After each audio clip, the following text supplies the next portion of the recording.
The Poetic Edda, translated by Jeramy Dodds. The Volva's Prophecy, Volospa. Shush now, you sacred ones, all creeds of Heimdall's sons. Cadaver father, I'll try to retell tales of the ancients and the long-gone gods. I recall being reared by Jotuns in days long gone. If I look back, I recall 9 worlds, 9 wood witches, that renowned tree of fate below the earth. Ymir struck camp when time began. No land, sand, or sea folding on itself. No sky, earth, or grass swaying atop its girth. Only the cavern of chaos's gaping gulf. First Bur's sons hung the earth's shelves, molding Midgard, as a southern sun soaked the stone pillars of that place, and a lush green grew across the ground. Moon's sister, Sun, in her southern reach threw her right hand over heaven's rim. Where would she hammer her hall in place? The stars knew not of their jurisdiction. The moon knew not of its clout. The glorious gods sat on their thrones of fate, and a council was held to contemplate this, to keep track of the years. They named morning, noon, and night. They named afternoon. They named twilight. On Idavol, the Aesir amassed to raise storied temples and altar slabs, to smithy tongues and tools, and fashion precious pieces in their flaming forges. In the meadow they were gleeful over board games. Their coffers overflowed with gold, until 3 giant girls came out of Jotunheim. The glorious gods sat on their thrones of fate, and a council was held to contemplate this. Who'd hew a horde of dwarves from Brimir's sea blood and Blaine's dark limbs? Motsognir was made the mightiest dwarf, and Durin the second. Durin declared that the gods would pull many more man-like dwarves out of the earth. Ni and Nidi, Norodi, Sudri, Austri and Vestri, Althjof, Dvalin, Nar and Nain, Nipping, Dane, Bifur, Bofur, Bomber, Nori, An, and Onar. I, Mjolfvintir, Veg and Gandalf, Vindalf, Thrain, Thek and Thorin, Thror, Vit and Lit, Nir and Nirath. But then Rain and Radsgid added others. Fili, Kili, Fundin, Nali, Heptifili, Hanar, Sviur, Frar, Hornbori, Freg, and Loni, Aruvang, Yari, and Eikinskaldi. And that's Dvalin's dwarf throng. These folk of Lofar were also added to the fray, people of the Petrus halls, those of Arvang in Joruvelir, Draupnir and Dolgthrasir, Hor, Hagspori, Clevang, Gloin, Dori, Ori, Duf, and Vari, Skirvir, Virvir, Skafith, Ai, Alf and Yngve, Eikinskaldi, Fjalar and Frosty, Thith and Ginar. As long as there's the earth, we'll remember the Lofars forever. Then 3 potent and pleasant Aesir were sent to earth from the council. On land they found Ash and Embala, both brittle, both fateless and impotent. They were breathless. They were vigorless, without warmth, immobile. So Odin gave breath, Haenir gave zeal, and Lodur warned them, brightening their complexions. I know of an ash called Yggdrasil, that one tree, a sky-high tree, mired in white muck. From it drop the dews that drench the valleys. It rises, always green, above Urd's well. And from the aquifer below that tree came 3 gifted girls. First Urd, then Verdandi, and finally Skuld. They carved wooden slips. They laid down laws, plotted and formed the fates of humankind. I can recall the war. They filled Gulveig full of spears, dragged her to the High One's hall, and burned her. 3 times they roasted her, and 3 times she was reborn. Why, she'd turn up at their houses, they'd call her Haid, a sorceress with foresight, making magic when she wanted, making trance magic. She had a way with wands. She was adorned by wicked women. The glorious gods sat on their thrones of fate, and a council was held to contemplate this. Are the Aesir expected to share their tributes, or are all the gods to make sacrifices? Odin flung his spear into the heart of the horde, and the first war of the world began. The Vanir burst the Aesir's buttresses, and with war runes bound across the plains. The glorious gods sat on their thrones of fate, and a council was held to contemplate this. Who had offered Od's bride to the Jotuns and corrupted the entire sky with cruelty? Wrath-swollen Thor, along and alone swung the blows that toppled his foes, not one to rest when he's heard oaths, affidavits and solemn vows shattered, all that's pledged between allies soured. Heimdall's hearing is hidden beneath that dazzling divine tree. This she knows, this she sees, a muddied river raging from the cadaver father's oaths. Now do you know, or not? She sat alone when the Old One came.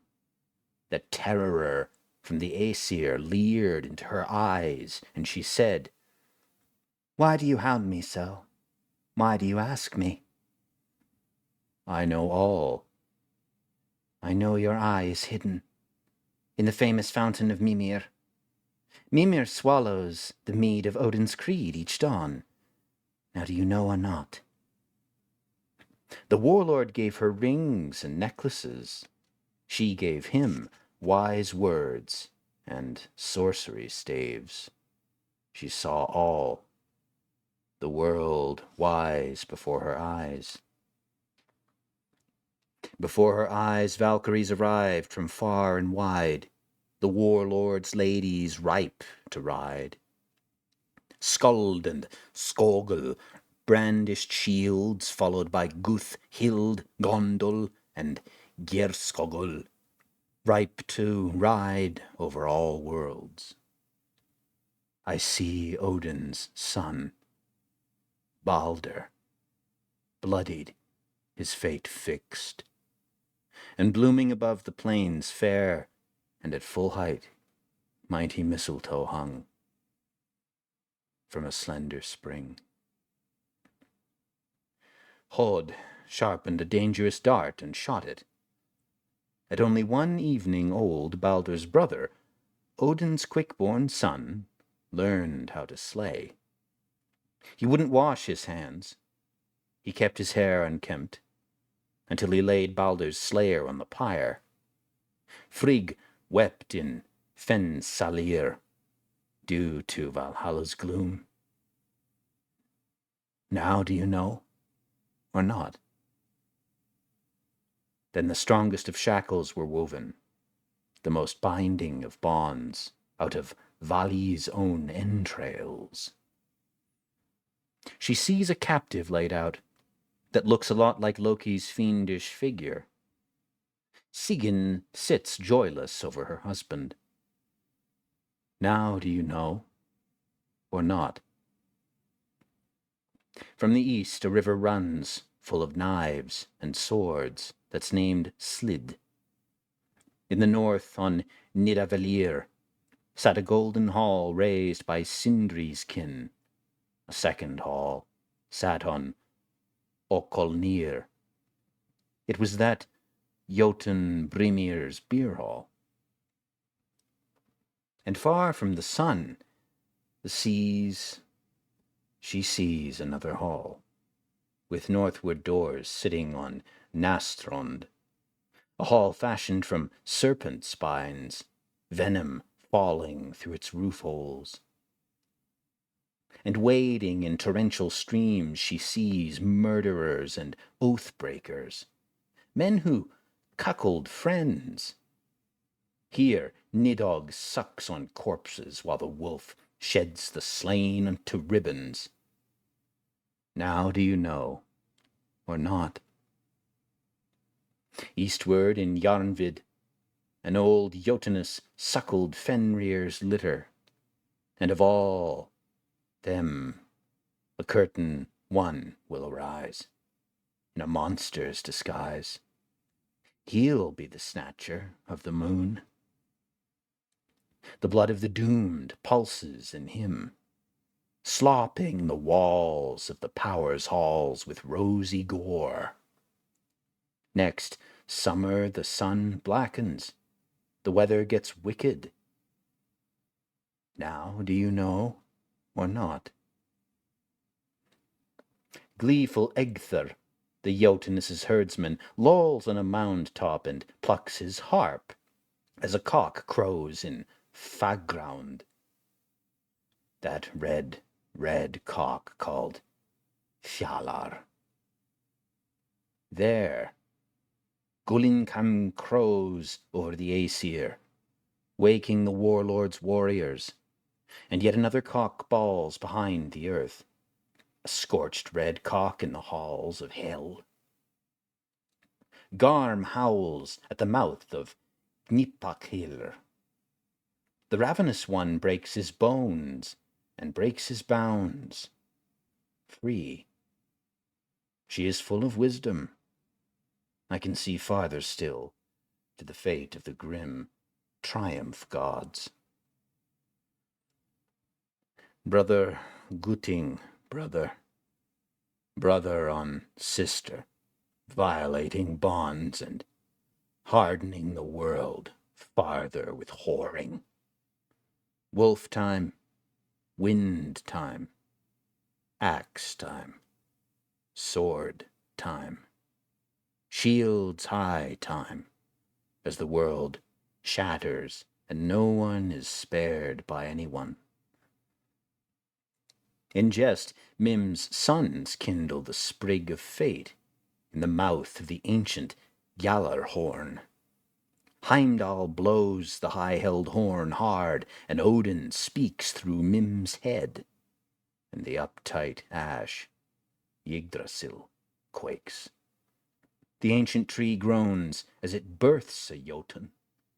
Those on the hell road are fearful as Surt's kin swallows it whole. And what of the Aesir? What of the elves? All of Jotunheim moans. The Aesir go to council. Dwarves whisper before their stone doors, those lords of the cliff face. Now do you know, or not? Garm howls at the mouth of Nipalchelir. The ravenous one breaks his bonds and bounds free. She is full of wisdom. I can see farther still, to the fate of the grim triumph gods. From the east, Hrym drives with his shield before him. Jormungand flails, making waves. The eagle screams, and with its pale beak rips corpses, while Naglfar slips its moorings. From the east, Loki will helm that ship across seas with Muspel's horde on board. All those monstrous kin, along with the ravenous one, and Belist's brother among them. Surt arrives from the south with a branch breaker, the cadaver god's sun shimmering off his sword. Cliff walls smash, troll brides smash, warriors go under the hell road as skies cleave. Then the second of Frigg's griefs occurs, when Odin goes against the wolf. The bright slayer of Beli goes against Surt, and all Frigg's cherished ones fall. So the warlord's son, Vidar, goes against Slaughter Beast. He sinks his sword into the heart of Loki's kin, avenging his father. Then the earth girdler gapes over the entire sky, jaws wide in a doomful yawn. Odin's son, Thor, goes against the serpent when Vidar's father is slain alongside the wolf. Then the renowned son of Hlodin comes to scrap with the serpent. Odin's son, the guardian of Midgard, wails with wrath, and every warrior now quits his home. Fjorgen's son steps 9 steps, but is finished by that serpent, who has no fear of malice. Sun blackens, and earth sinks into sea. Brilliant stars scatter across the sky. Flames lap against the world tree. Flames lap against the sky itself. The hound Garm howls at the gates of Nipalhir, breaks his bindings and bounds free. I am to the brim with wisdom, but I can see ahead to the gods all lying very dead. Then she sees the earth bobbing up for a second time from the seas. Waterfalls gush as an eagle hunts fish down mountain streams. Then the Aesir meet on Idavol, judging the earth girdler, memorializing those memorable events and the mighty one's runes. One day, the golden game pieces of the gods will miraculously be found in the grass. Those that in days long gone were theirs. Then the fallow fields will sprout, the hunt will all heal. Balder will come back. The slaughter gods, Hod and Balder, will spend their days pursuing pleasure. And Haenir will pick wooden slips for prophecies, and the progeny of 2 brothers will repopulate the windy world. Now do you know, or not? She sees a gold-thatched hall at Gimli, more brilliant than the sun. There faithful folk live, the faithful spending their days pursuing pleasure. And from on high the mighty one will come to reign over all. A dark dragon flaps up from Nidafjol, the shimmering serpent Nidog. swimming over the plains, her wing folds crammed with corpses. And now I must sink.